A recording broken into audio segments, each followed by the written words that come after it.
Pe Cristi și pe Lidia i-am cunoscut din anul 1998 și am hrănit timp de 7 ani la Poiana Brașov, deci făceam 100 de kilometri pe zi, Brașov, Poiana Brașov, Bran, ca să hrănim toți acești urși.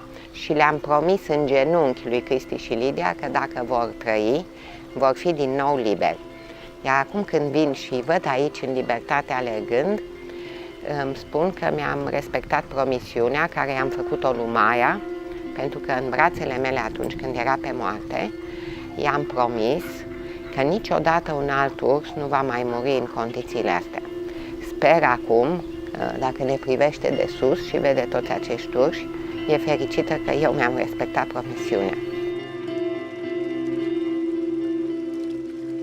Acești urși n-au ajuns aici din pădure sau pentru că am vrut eu să fac o rezervație și să aduc urși aici, ci pentru că au o poveste îngrozitoare și că pentru ei acest sanctuar este a doua șansă să trăiască și cel puțin să moară liber.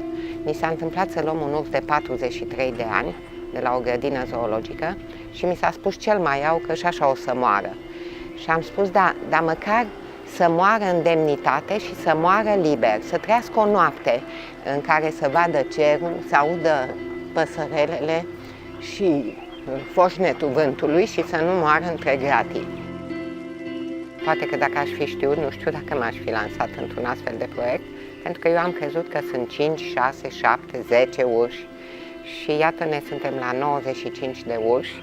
Majoritatea sunt confiscați cu sprijinul Gărzii Naționale de Mediu, din locații absolut absurde, cum ar fi fabrica de uranium, Feldioara, fabrica de pâine Covasna, mănăstirea Cotmeana, urs la stația de benzină, de exemplu. Ne opream, luam benzină și ne uitam la urs, cum nu mai există în toată Europa.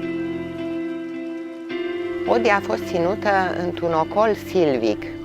Poate că nu erau destui bani pentru a-i face o cușcă mai mare, poate că nu erau destui bani pentru a-i da altceva de mâncare decât niște coceni de porumb.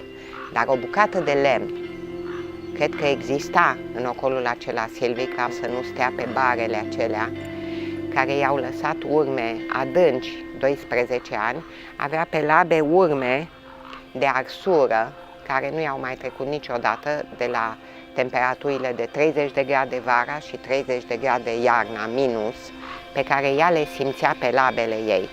De aceea am lăsat acea cușcă acolo, pentru că copiilor le plac experiențele și când îi rog vara să-și scoată papucii, toți vor să intre în cușcă să vadă cum e și toți ridică picioarele și spun, vai, ce îngrozitor e.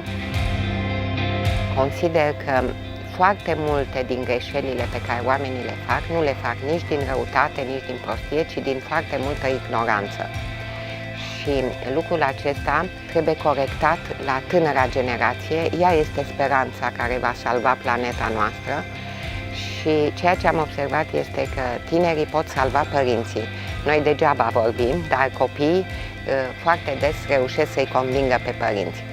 Copiii sunt încă sinceri și pur la suflet, curați și, într-adevăr, vor o lume mai bună, unde noi, oamenii, să ne înțelegem între noi și să facem pace și cu animalele.